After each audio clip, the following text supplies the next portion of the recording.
Hello friends, welcome back to my channel. आज मैं आपको अंगरखा स्टाइल पेप्लम टॉप बनाना बताऊंगी।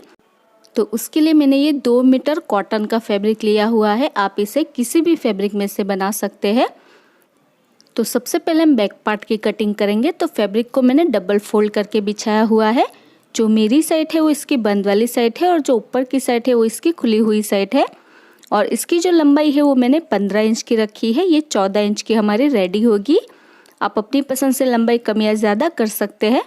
अभी ऊपर से शोल्डर के लिए हमें 7.5 इंच पर निशान लगाना है, क्योंकि हम आगे से डीप नेक बनाने वाले हैं और पीछे से छोटा सा ही गला बनाने वाले हैं।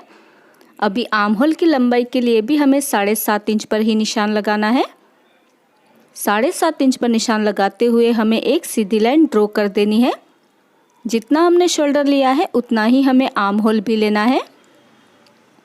अभी यहाँ से हम चेस्ट का मेजरमेंट लेंगे। तो आपकी चेस्ट का जो भी मेजरमेंट हो उसका चौथा भाग करना है और उसमें 2 इंच ऐड कर देना है सिलाई मार्जिन के लिए। तो मैंने 11 इंच का फैब्रिक लिया हुआ है और एक सीधी लाइन ड्रॉ कर देनी है। चेस्ट का 4th पार्ट करना है और 2 इंच एक्स्ट्रा लेना है सिलाई मार्जिन के लिए। अभी बैक आर्म होल के लिए हमें 1.5 इंच पर निशान लगाना है, क्योंकि ये हमारा बैक का पार्ट है, इसलिए बैक आर्म होल के लिए हम 1.5 इंच पर निशान लगाएंगे और एक राउंड शेप ड्रॉ कर देंगे बैक आर्म होल के लिए। अभी नीचे से हमें कमर की चौड़ाई का चौथा भाग करना है और उसमें भी हमें 2 इंच ऐड कर देना है सिलाई मार्जिन के लिए। तो मैंने 10 इंच पर निशान लगाया है। वेस्ट का 4th पार्ट करके 2 इंच एक्स्ट्रा लेना है। अभी साइड से भी हमें लाइन ड्रॉ कर देनी है।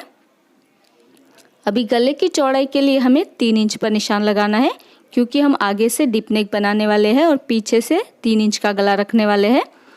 और पीछे के गले की लंबाई के लिए हमें 3 इंच पर निशान लगाना है और 3 इंच पर निशान लगाते हुए हमें इसमें राउंड शेप ड्रॉ कर देना है बैक नेक के लिए। अभी जहाँ पर हमारी आर्म होल वाली लाइन है वहाँ पर हमें आधा इंच पर एक निशान लगाना है शोल्डर स्लोप के लिए और एक तिरछी लाइन ड्रॉ कर देनी है आधा इंच पर निशान लगाते हुए। अभी हमें इसकी कटिंग कर देनी है। तो जैसे हमने ड्रॉ किया है बिल्कुल वैसे ही हमें इसकी कटिंग कर देनी है। तो देखिए इस तरह से मैंने कटिंग कर ली है और ये हमारा बैक का पार्ट रहेगा। अभी फ्रंट पार्ट की कटिंग के लिए हमें 4 फोल्ड फैब्रिक को लेना है। तो मैंने ये फैब्रिक को 4 फोल्ड करके बिछाया हुआ है। जो मेरी साइड है वो इसकी बंद वाली साइड है और जो ऊपर की साइड है वो इसकी खुली हुई साइड है। अभी जो हमने बैक का पार्ट कट किया है वो इसे हमें इसके ऊपर रख देना है और एज इट इज़ हमें ऐसे ही मार्किंग कर देनी है। गले की चौड़ाई पर हम एक निशान लगा देंगे, बाकी हमें ऐसे ही मार्किंग कर लेनी है। जैसे हमारा बैक वाला पार्ट है बिल्कुल वैसे ही हमें मार्किंग कर देनी है। देखिए मैंने मार्किंग कर ली है। अभी हम बैक पार्ट को हटा देंगे। अभी जहाँ पर हमने बैक का आर्म होल ड्रॉ किया है वहाँ पर हम आधा इंच अंदर की साइड पर निशान लगाएंगे फ्रंट का आर्म होल ड्रॉ करने के लिए और राउंड शेप ड्रॉ कर देंगे फ्रंट आर्म होल के लिए। अभी हम गले की लंबाई के लिए निशान लगाएंगे। तो आगे की गले की लंबाई मैं 7 इंच की रखने वाली हूँ, तो हमें 7 इंच पर निशान लगाना है आगे की गले की लंबाई के लिए। और इसमें हमें वी शेप ड्रॉ कर देना है। आगे की गले में हम वी शेप ड्रॉ करेंगे। अभी हमें इसकी कटिंग कर देनी है। तो ये हमारा फ्रंट के 2 पीस रहेंगे। तो जैसे हमने ड्रॉ किया है बिल्कुल वैसे ही हमें इसकी कटिंग कर देनी है। तो देखिए इस तरह से मैंने कटिंग कर ली है। अभी हमें इसे खोल के रखना है दोनों ही पार्ट्स को। इसमें हम अंगरखा शेप ड्रॉ करने वाले हैं। तो जहाँ पर हमारी लेफ्ट वाली साइड है वहाँ पर नीचे से ऊपर की तरफ हमें 5 इंच पर एक निशान लगाना है। 4 या फिर 5 इंच पर हम एक निशान लगाएंगे और इस निशान को जो हमने गले के लिए वी शेप ड्रॉ किया है उस निशान के साथ इस तरह से मिला देना है। इस तरह से हल्का सा राउंड शेप देते हुए हमें इसे मिला देना है और हमें इसकी कटिंग कर देनी है। अभी ये जो ऊपर वाला पार्ट है ये हमारे किसी काम का नहीं है। अभी पहले हम गले के लिए मार्किंग कर लेंगे ताकि हमें बाद में कोई परेशानी ना हो। तो जहाँ पर हमारा वी शेप हमने कट किया था वहाँ पर हमें इस तरह से एक मार्क कर देना है। तो इस तरह से हमें फ्रंट पार्ट के लिए 2 पीस कट हुए हैं। तो ये एक दूसरे के ऊपर कुछ इस तरह से ओवरलैप होंगे, जैसे आप देख सकते हैं बिल्कुल उसी तरह से। अभी हम बॉटम पार्ट की कटिंग करेंगे। तो फैब्रिक को मैंने ट्रायंगल शेप में 4 फोल्ड करके बिछाया हुआ है। जो मेरी साइड है वो इसकी बंद वाली साइड है और ऊपर की एक साइड इसकी खुली हुई है और एक साइड इसकी बंद वाली साइड है। अभी जो हमने बैक का टॉप पार्ट कट किया है उसे जो हमने 2 इंच एक्स्ट्रा रखा था सिलाई मार्जिन के लिए, उसे हमें इस तरह से फोल्ड कर लेना है और जो ऊपर से इसका कोना है उसके ऊपर हमें इसे अच्छे से सेट करते हुए लाइन ड्रॉ कर लेनी है। इस तरह से हम लाइन ड्रॉ कर लेंगे। अभी टॉप का पार्ट हटा देंगे और आधा इंच ऊपर की तरफ करते हुए हमें इसमें राउंड शेप ड्रॉ कर लेना है। अभी हम लंबाई के लिए निशान लगाएंगे। तो टॉप पार्ट की लंबाई हमने 14 इंच की रखी है, तो पूरी लंबाई हमें 25 इंच की रखनी है। तो 14 इंच को छोड़ते हुए नीचे जितनी भी हमारी लंबाई बचती है उतनी हमें नीचे से निशान लगा देना है। तो 14 इंच को छोड़ते हुए हम नीचे 25 इंच पर एक निशान लगाएंगे और 1 इंच हमें सिलाई मार्जिन के लिए भी छोड़ना है, यानी कि नीचे से बॉर्डर को फोल्ड करने के लिए भी छोड़ना है। तो नीचे की साइड हमें 26 इंच पर एक निशान लगा देना है। तो टोटल हमारी लंबाई 25 इंच की रेडी होगी। अभी नीचे से हम देख लेंगे, ये 12 इंच की हमारी लंबाई आई है और ऊपर से हमें देख लेना है कि कितनी हमारी लंबाई आई है। तो ये मेरी 21.5 इंच की लंबाई आई है। तो इस तरह से हमें पूरे राउंड में 21.5 इंच पर निशान लगाते जाना है और एक राउंड शेप ड्रॉ कर देना है। अभी हमें इसकी कटिंग कर देनी है। तो इस तरह से हमारा बॉटम का पार्ट भी कट हो जाएगा। देखिए इस तरह से मैंने कटिंग कर ली है बॉटम पार्ट की भी। अभी एक साइड इसकी बंद वाली साइड है उसे हमें ऐसे ही रहने देना है और एक साइड इसकी खुली हुई साइड है उसमें हम बाद में सिलाई लगा देंगे। अभी जो हमने फ्रंट वाले पार्ट में राउंड शेप कट किया है वहाँ पर हमें तिरछी पट्टी अटैच करनी है। तो पट्टी को हमें सीधी साइड से ही इस राउंड शेप के ऊपर रखना है और इसके ऊपर हमें सिलाई लगा देनी है। उसके बाद हम पट्टी को डबल फोल्ड कर लेंगे और अंदर की साइड पर मोड़ देना है। और इसी तरह से जो दूसरा भी फ्रंट वाला जो राउंड वाला शेप है उसके ऊपर भी हम तिरछी पट्टी अटैच कर लेंगे और इसके ऊपर भी हमें सिलाई लगा देनी है और पट्टी को डबल फोल्ड करते हुए अंदर की साइड पर मोड़ देना है।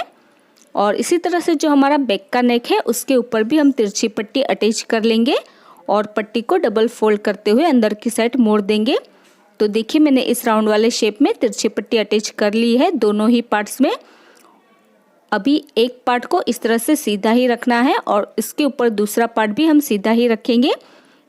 तो ध्यान रहे हमारा अंगर का शेप लेफ्ट साइड में ही होना चाहिए। तो पहले हम दोनों पार्ट्स के बिल्कुल सेंटर में निशान लगा देंगे एक छोटा सा कट लगाते हुए। उसके बाद हमें दोनों पार्ट्स को इस तरह से एक दूसरे के ऊपर रखना है ओवरलैप करते हुए और इसमें हमें सिलाई लगा देनी है नीचे की साइड से भी और दोनों ही साइड से सिलाई लगाते हुए हमें दोनों ही पार्ट्स को इस तरह से ज्वाइन कर लेना है।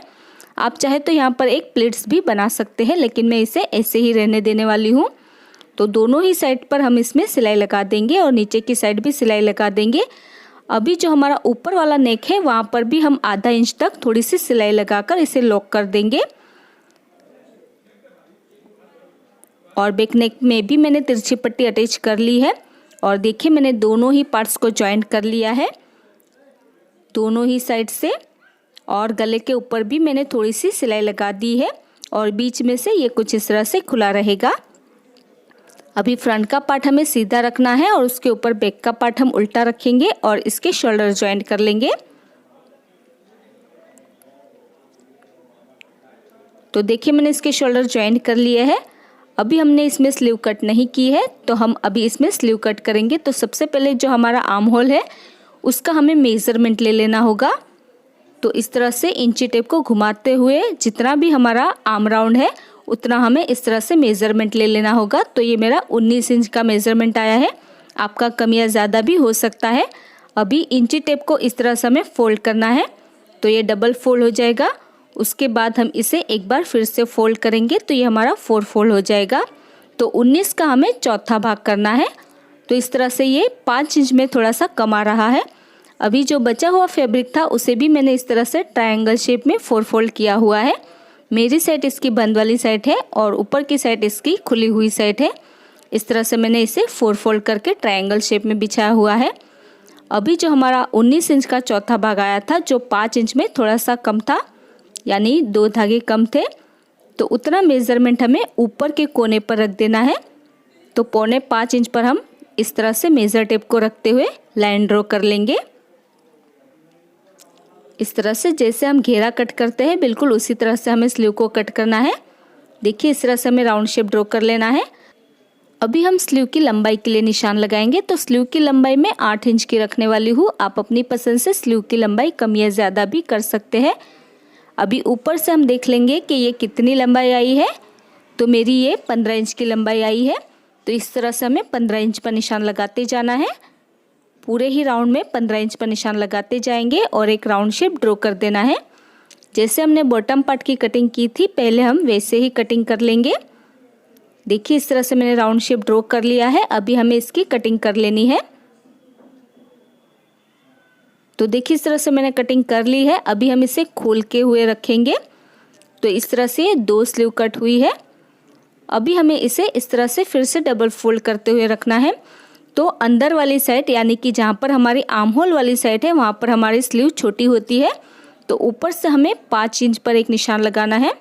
इस तरह से हम 5 इंच पर निशान लगाएंगे और इस निशान को जहाँ पर हमारी बंद वाली साइड है उसके साथ हमें इस तरह से राउंड शेप ड्रॉ कर लेना है।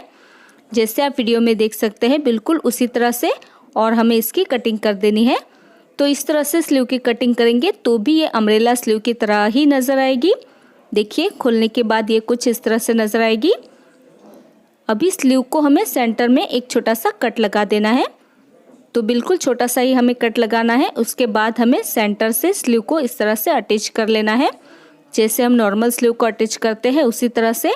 और स्लीव की जो बॉर्डर है इसमें अगर आप स्टिच करवाएंगे तो इसका फॉल बहुत ही अच्छे से आता है, या फिर आप चाहे तो इसकी बॉर्डर को डबल फोल्ड भी कर सकते हैं। और इसी तरह से हम दूसरी स्लीव भी अटैच कर लेंगे और इसकी बॉर्डर को भी हम फोल्ड कर लेंगे। तो देखिए इस तरह से मैंने स्लीव को अटैच कर लिया है और इसकी बॉर्डर को भी मैंने फोल्ड कर लिया है। दोनों ही स्लीव को मैंने अटैच कर लिया है। अभी टॉप पार्ट को हमें उल्टा कर देना है और साइड से 2 इंच का गैप रखते हुए हमें इसकी फिटिंग कर लेनी है दोनों ही साइड से। तो देखिए मैंने इसकी फिटिंग कर ली है दोनों ही साइड से। अभी हम इसमें बॉटम का पार्ट अटैच करेंगे। तो जहाँ पर हमारा जो बॉटम वाला पार्ट है उसका एक साइड जो खुला हुआ था उसे हमें इस तरह से डबल फोल्ड करते हुए खुली हुई साइड पर सिलाई लगा देनी है। तो देखिए मैंने सिलाई लगा दी है। अभी बॉटम का पार्ट हमें सीधा कर लेना है और टॉप का पार्ट भी हमें सीधा ही रखना है। और इस तरह से बॉटम पार्ट को अंदर डालते हुए जो हमारी साइड की सिलाई है, जो हमने बॉटम पार्ट में साइड में सिलाई लगाई है, उस साइड की सिलाई को साइड की सिलाई के साथ मिलाते हुए हमें पूरे राउंड में सिलाई लगा देनी है। तो देखिए मैंने बॉटम पार्ट को अटैच कर लिया है और बॉटम पार्ट की बॉर्डर को भी मैंने डबल फोल्ड करते हुए इसमें सिलाई लगा दी है। आप चाहे तो इसमें स्टिच भी करवा सकते हैं। अभी हम साइड में बेल्ट अटैच करने वाले हैं। तो मैंने जो इसकी बॉर्डर थी उसकी 2 बेल्ट बनाई हुई है। आप सेम फैब्रिक की बेल्ट भी बना सकते हैं। अभी आप चाहे तो इस बेल्ट को जो हमने बॉटम पार्ट को अटैच किया है उससे पहले भी लगा सकते हैं, लेकिन मैं इसे इसी तरह से बाद में लगाऊंगी। तो जो हमारी साइड की सिलाई है वहाँ पर हमें इस बेल्ट को इस तरह से रखना है। जो इसकी किनारी वाली साइड है उसे हमें इस तरह से अंदर की साइड पर रखना है, साइड की सिलाई के ऊपर, और इसके ऊपर हमें सिलाई लगा देनी है। उसके बाद पट्टी को इस तरह से मोड़ देंगे और इसके ऊपर भी हम एक कवर सिलाई लगा देंगे। और इसी तरह से दूसरी साइड पर भी हम बेल्ट को इस तरह से अटैच कर लेंगे और इसे इस तरह से पलटकर ऊपर से भी हम सिलाई लगा देंगे। तो ये दोनों साइड से बेल्ट हमारी अटैच हो जाएगी। इस बेल्ट को आप दोनों ही साइड से लगा सकते हैं, आगे की तरफ से भी और पीछे की तरफ से भी इसे आप बांध सकते हैं। तो ये आपकी चॉइस रहेगी। आप इसे आगे से भी बांध सकते हैं और पीछे से भी बांध सकते हैं, और आप इसे सेंटर में भी बांध सकते हैं और साइड में भी इसे बांध सकते हैं। और अगर आप चाहे तो इसे बिना बेल्ट के भी बना सकते हैं, या फिर आप ऊपर से भी बेल्ट पहन सकते हैं। और इसी के साथ ये हमारा अंगरखा स्टाइल पेप्लम टॉप बनकर रेडी हो चुका है और ये है इसका final look. So friends, I hope आपको आज का ट्यूटोरियल पसंद आया होगा। अगर आपको आज का वीडियो पसंद आया तो इसे लाइक और शेयर ज़रूर कर देना। और अगर अभी तक आपने हमारी चैनल को सब्सक्राइब नहीं किया है तो प्लीज़ इसे सब्सक्राइब कर लीजिए और साथ में उस बेल आइकन को प्रेस करना मत भूलिएगा, ताकि आपको हमारी आने वाली वीडियो की नोटिफिकेशन सबसे पहले मिल सके। और आपको ये वीडियो कैसा लगा मुझे कमेंट करके ज़रूर बताइएगा। मेरा ये वीडियो देखने के लिए thank you so much guys.